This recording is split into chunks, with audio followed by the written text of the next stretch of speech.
Hello दोस्तों, आज हम बात करने वाले हैं फुल स्टैक डेवलपर के बारे में। ये फुल स्टैक डेवलपमेंट आप देखोगे तो बहुत सारे टाइप होते हैं, जैसे mobile app full stack developer, web development full stack developer. आज हम बात करने वाले हैं फुल स्टैक वेब डेवलपर की। तो सबसे पहले जानते हैं what is a full stack web developer. Full stack web developer वो होता है जिसे मुझे एक वेबसाइट बनाना है और मैंने उसे रिक्वायरमेंट दे दी, उसने कम्प्लीटली मुझे डेटाबेस से लेकर फ्रंट एंड से लेकर सारी चीज़ें उसने बना दी है, तो उसे फुल स्टैक डेवलपर कहते हैं। और आज करंट मार्केट में फुल स्टैक डेवलपर की बहुत डिमांड है। फुल स्टैक डेवलपर बनने का एक एडवांटेज ये भी होता है, आप फ्रीलांसर काम कर सकते हो, अपने आप प्रोजेक्ट ले सकते हो, आपका खुद का स्टार्टअप भी स्टार्ट कर सकते हो एज अ इंडिविजुअल। चलो अभी हम बात करते हैं फुल स्टैक वेब डेवलपर के रोड मैप के लिए। तो फुल स्टैक वेब डेवलपर के जो रोड मैप है उसे मैंने वेरियस सेक्शन में डिवाइड किया हुआ है। पहला सेक्शन आता है फ्रंट एंड। फ्रंट एंड यानी जो लोगों को दिखता है, अगर आप किसी वेबसाइट पे जाते हो तो वहाँ पे आपके जो भी कंटेंट दिखते हैं वो फ्रंट एंड होता है। जैसे कि मैंने फेसबुक में गया, फेसबुक में आपको वहाँ पे पेजेस दिखते हैं, वो फ्रंट एंड होता है। उसके बाद हमारा नेक्स्ट कंपोनेंट आता है बैक एंड। बैक एंड यानी आपका जो कोड बैकएंड में लिखा रहता है उस पेज पे, उसे हम बैकएंड करते हैं। थर्ड चीज होती है डेटाबेस। डेटाबेस जो भी डेटा आपको फ्रंट एंड में दिख रहा है, जैसे कि मैंने फेसबुक में लॉगिन किया और वहाँ पे मेरा फोटो दिख रहा है, मेरा बायोडेटा दिख रहा है, वो डेटाबेस में स्टोर होता है और वो डेटा मुझे बैकएंड के थ्रू फ्रंट एंड में दिखता है। उसके बाद थर्ड कंपोनेंट आता है, अगर आप फुल स्टैक डेवलपर बनना चाहते हो तो ये होता है वर्जन कंट्रोल। वर्जन कंट्रोल एक बहुत इंपॉर्टेंट चीज़ होता है। जैसे कि आपने एक प्रोजेक्ट बनाया हुआ है, उसे डिप्लॉय कर दिया है, तो उसे एक आपको वर्जन कंट्रोल देना पड़ता है और उसके बाद आप उसमें ब्रांचेस बनाते हो और उस ब्रांचेस के थ्रू आपका काम करते हो, तो ये वर्जन कंट्रोल होता है। अगर ये थर्ड आखिरी कंपोनेंट मैं बता रहा हूँ, ये पीएम टूल यानी project management tool. Project management tool यानी अगर आप फुल स्टैक डेवलपर है, आप बड़े ऑर्गेनाइजेशन में काम कर रहे हो या फिर आपके पास मल्टीपल टास्क आते हैं, तो पीएम टूल के थ्रू कर सकते हैं। इसमें क्या होता है, आप अपने टास्क डिफाइन करते हो, उस टास्क के अंदर आप टाइमलाइन डिफाइन करते हो, आप अपने प्रोजेक्ट को मैनेज कर सकते हैं। चलिए हम अब थोड़ा डिटेल में जाते हैं फ्रंट एंड के लिए। फ्रंट एंड के लिए आपको पहला कंपोनेंट है HTML, HTML5, जावास्क्रिप्ट, jQuery और CSS आपको आना चाहिए। HTML यानी ये एक टैग होता है जिसमें आप वेबसाइट की ब्लॉग्स बनाते हो। जावास्क्रिप्ट स्पेशली और jQuery स्पेशली एनिमेशन इफेक्ट देने के लिए वेबसाइट में यूज होते हैं। CSS आपको स्पेशली आपको कुछ कलर डिज़ाइन इंटरफेस में कुछ देना है तो आपको CSS आना चाहिए। इसके एडिशनली आपको अगर फोटोशॉप या इमेज एडिटिंग का कोई टूल आता हो तो वो भी आपके लिए बेस्ट होगा।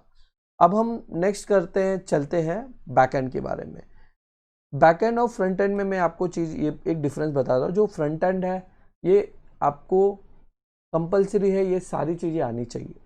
अब बैकएंड की बात कर रहा हूँ तो आजकल हमारे पास बहुत सारे प्रोग्रामिंग लैंग्वेजेस हैं, हम कोई भी उनमें से यूज़ कर सकते हैं या एनी वन और टू। Okay, let's start. उसके बाद पहला है पाइथन, दूसरा है .NET, PHP, जावा, Node.js और Angular 2।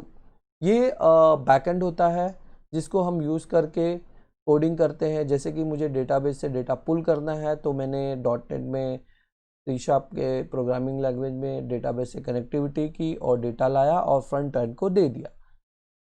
तो मेरा ये सजेशन है, अगर आप बिगनर हो तो आपको इनमें से कोई एक या दो प्रोग्रामिंग लैंग्वेज पे फोकस कीजिए जो आगे जाके आपको हेल्पफुल हो। आप सब पे मत जाइए, आपको करंटली एक पे फोकस करना होगा। कोई एक जो भी आपका इंजीनियरिंग कॉलेज में बेस था या गुड सबसे अच्छी प्रोग्रामिंग लैंग्वेज जिस पे कंट्रोल हो, उस पे आप जाइए। अभी चलते हैं हम डेटाबेस।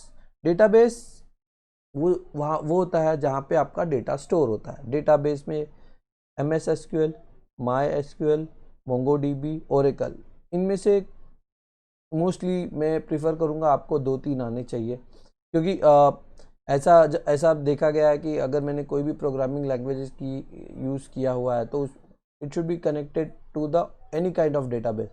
तो आपको अगर आप .NET में बनाते हो तो उसमें आपको सीखना होगा MySQL में कनेक्टिविटी कैसे करती है, फिर उसके बाद MongoDB में कनेक्ट कैसे कर सकता हूँ, Oracle में कनेक्ट कैसे कर सकता हूँ, ये आपको देखना होगा। उसके बाद आता है आपका वर्जन कंट्रोल।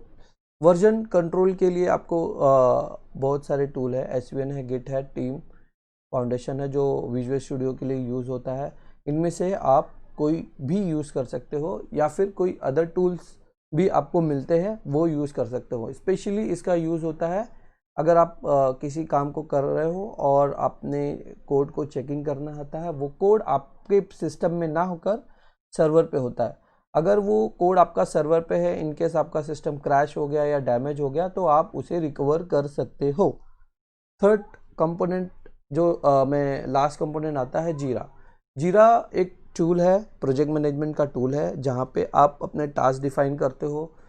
वहाँ पे मतलब आप टीम में हो, आपके पास टेस्टर है, आप डेवलपर हो और कई लोग हैं, उस टूल से लोग कनेक्टर रहते हैं। जैसे आपने कुछ रिलीज़ किया, टेस्टर उसको टेस्ट करेगा, वहाँ पे जीरा में अपडेट करेगा और वो इश्यूज जो बग्स है वो आपको जीरा के थ्रू मिल जाएगा। तो ये एक प्लेटफॉर्म है जिसका यूज़ करके आप अपना डेवलपमेंट का सर्कल जो सपोर्ट एंड लाइफ साइकिल है ये बहुत इजी होता है और इसका यूज़ हम हर फेज़ में होता है। अगर आप फुल स्टैक डेवलपर है, आपको खुद के लिए ही यूज़ करना है तो ये भी आप प्रोजेक्ट वाइज भी कर सकते हो। Thank you for watching video. अगर आपको क्वेरी है कुछ तो आप नीचे कमेंट में आप लिख सकते हैं, तो मैं आपके कमेंट को रीड करके उसका आंसर दूंगा। Thank you for watching this video.